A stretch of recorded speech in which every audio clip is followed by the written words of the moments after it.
Maseret Sanhedrin, résumé, Judaf, Kouf. L'Agmara ramène une dracha concernant la fin des temps où Akadosh Baruch Hu va faire sortir un fleuve du Kodesh HaKodashim, autour duquel vont pousser des arbres fruitiers, avec une particularité exceptionnelle, de guérir, comme on verra tout de suite. Et quand l'Agmara ramène cette dracha, elle est ramenée de Rabbi Yirmiyah. Rabbi Yirmiyah ramène cette dracha. Et il y a un vieux qui lui a dit, bravo, tu as bien dit, effectivement, Rabbi Yochanan a dit aussi comme toi. Et Rabbi Yirmiyah, il demande à Rabbi Zera, dis-moi, quand quelqu'un me dit une chose pareille, c'est pas de la chutzpah de sa part de me dire une chose pareille? Peut-être que c'est de la chutzpah de sa part, ça sera un apikoros, il respecte pas les talmidei chachamim. Il lui a répondu, non, ça c'est pas de la chutzpah. Il vient simplement te renforcer, te soutenir, c'est pas un problème de ramener une preuve d'un autre chacham qui a dit comme toi. Le problème, c'est celui qui ne fait pas confiance du tout au chacham, et qui ramène une preuve de la réalité, c'est-à-dire je n'aurais pas cru si je n'avais pas vu de mes propres yeux ce que tu as dit. Et donc l'exemple serait celui qui s'est passé avec Rabbi Yochanan, qui disait à Kadosh Baruch Hu, il va tailler des portails pour les portails de Yerushalayim. On verra, l'Agmal va dire en fait il s'agit des fenêtres dans les murailles de Yerushalayim, des pierres précieuses. Des pierres précieuses, à Kadosh Baruch Hu, il va couper là-bas pour la fenêtre, donc 20 mots de hauteur sur 10 mots de largeur, et qui est donc en fait une pierre précieuse immense. Et il y a un élève qui s'est moqué en disant mais on ne trouve pas d'une pierre précieuse d'une taille d'un œuf, d'un petit oiseau, on ne trouve pas. Et là tu parles maintenant de 20 mots sur 10 mots, c'est quoi ça? Et finalement Akadosh Baruch Hu lui a montré, une fois il était en bateau à la mer, Akadosh Baruch Hu lui a montré là-bas des malachim qui taillaient, qui préparaient ces pierres précieuses là.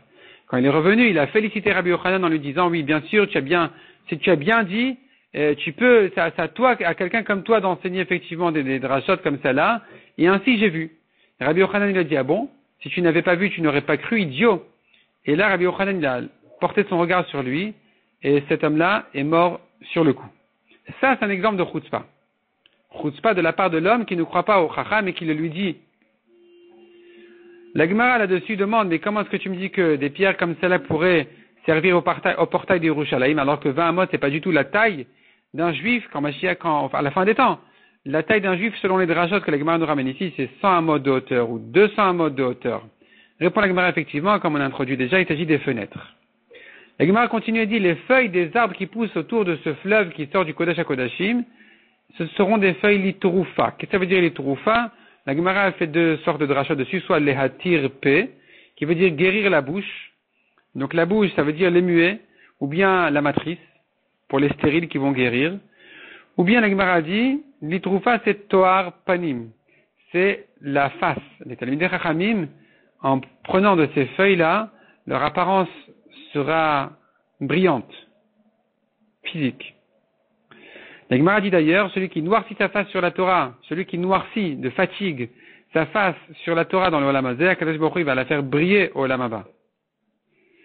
Celui qui s'affame pour la Torah, pour les paroles de Torah dans le Olam Hazeh, Akadosh Baruch Hu va le rassasier au Olam Haba. La Gemara dit encore, Akadosh Baruch Hu, il va remplir à chaque tzaddik il va remplir ses mains pour charger le tzaddik de bracha.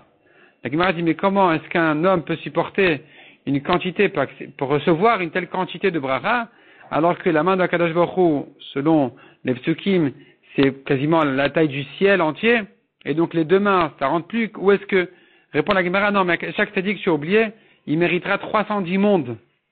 Et donc là-bas, il y a la place pour toute cette bracha. La Gemara dit aussi, continue et redit effectivement que Akadosh Baruch Hu, mesure, un homme mesure pour mesure. Donc s'il remplit ses mains, il les donne aux pauvres, il donne aux pauvres, alors Akadosh Baruch Hu aussi va remplir ses mains, il va le donner au tzaddik. Comment est-ce possible? Répond la Gemara, Akadosh Baruch Hu, il donne la force, la capacité, le moyen de recevoir toute cette bonté, toute cette bracha.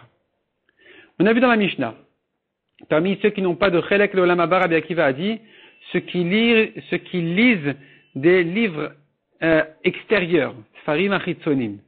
C'est quoi les livres extérieurs? Répond la Gemara, ce sont des livres des apikorsim, des kofrim, des tzdukim, dit la Gemara. Donc, la Gemara nous dit, d'ailleurs, il y a un livre de Ben Sira, qui était un livre connu à l'époque. On n'a pas le droit de le lire, c'est du Bitul Torah. Il dit pas là-bas le livre c'est pas un livre de Torah. Donc on n'a pas le droit de le lire. La Gemara dit, qu'est-ce qui te jette dans ce livre? La Gemara ramène beaucoup de proverbes du livre, beaucoup d'idées, de conseils, de principes dans ce livre. La Gemara dit, mais qu'est-ce qu'il y a? Les Chachamim aussi ont dit, on le voit aussi, on le trouve aussi dans les Psukim. Tous ces conseils-là sont des conseils sages, il n'y a pas de problème. Comme tu dis, ne pas gaspiller, comme tu dis, il vaut mieux un garçon qu'une fille parce que le père de la fille est toujours inquiet pour elle. Il vaut mieux, c'est pas bien, la tension et l'angoisse, c'est mauvais pour le cœur, c'est dangereux. Toutes ces choses-là, on les voit aussi dans les psukim, dans les chachamim. D'ailleurs, ce qu'il dit aussi, n'amène pas trop d'amis à la maison et risque d'amener une légèreté avec ta femme. Ça aussi, c'est ramené par les chachamim. Donc, quel est le problème dans Ben Sira? Répond la Gemara, oui, mais il y a d'autres psukim dans Ben Sira, comme du genre, celui qui a une barbe comme ci, c'est un signe qu'il est comme ça. Celui qui a une barbe comme ça, c'est un signe qu'il est comme ci. Celui qui souffle sur la mousse de son vin, c'est qu'il n'a pas soif. Celui qui cherche quoi tartiner sur son pain, c'est qu'il n'a pas faim. Et ainsi de suite. Ces choses-là n'ont pas d'intérêt, et donc c'est du bitul Torah, c'est pas la peine de les lire. La Gemara dit cependant, il y a d'autres choses, d'autres idées dans ce livre-là de Ben Sira, qui sont, oui, des bonnes choses qu'on enseigne d'ailleurs en public. Et là, la Gemara nous ramène toutes sortes d'idées, de moussar qui sont ramenées dans Ben Sira. Concernant la qualité d'une femme gentille, d'une femme bien, et le contraire dans le cas contraire, et ainsi de suite. Ne t'inquiète pas pour demain, c'est un monde que tu ne sais même pas si ce sera le tien. Les jours du pauvre sont toujours mauvais. Et là-dessus, Ben Sira ajoute même les nuits parce que, et finalement, il reçoit la fuite de tous les toits qui sont plus hauts que le sien parce qu'il n'a pas réussi à faire un toit plus haut que ça. Sa vigne, il engraisse et les engrais, ils sont en fait, comme il est au sommet de la montagne parce qu'il n'a pas moyen d'acheter plus bas. Alors, finalement, les engrais, ils tombent dans les vignes d'en bas, donc finalement, il a tout perdu. Et la Gemara nous ramène encore toutes sortes de drachot sur ce passage-là qui dit tous les jours du pauvre sont mauvais. À qui ça fait allusion exactement? Soit la Gemara dit ça fait allusion à celui qui étudie la Gemara. C'est un pauvre qui souffre tout le temps. Dans le sens que il a toujours du mal, il y a toujours des couchiots, des problèmes, des tsugas difficiles. Mais la Gemara dit en fait c'est le contraire. En fait c'est une machloka dans la Gemara. Selon Rava c'est le contraire. Justement celui qui se fatigue sur la Gemara, il arrive à des conclusions claires halachiques. Alors que celui qui étudie légèrement, il n'arrive pas à de conclusions halachiques. Et donc c'est lui qui reste le pauvre. La Gemara dit encore de qui il s'agit quand on dit les jours du pauvre sont mauvais, c'est celui qui a une femme méchante. Celui qui a une femme gentille, c'est le contraire, il est toujours heureux. Ou bien dit la Gemara, celui qui est délicat. Il est délicat, il est dégoûté de chaque petite chose, c'est le pauvre qui souffre tout le temps. Alors que celui qui n'est pas gêné de rien du tout, il n'y a rien qui le dégoûte, celui-là, il a la vie facile.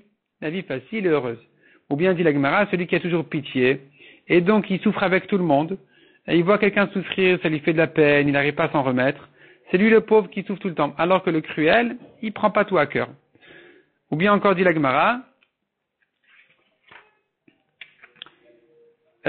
encore une idée qui ressemble, celui qui s'angoisse pour les autres, pour lui-même, il a la vie difficile, c'est un pauvre qui souffre tout le temps. Alors que celui qui a la vie cool, il n'est pas angoissé, eh bien celui-là, il a la vie, les jours bien et heureux.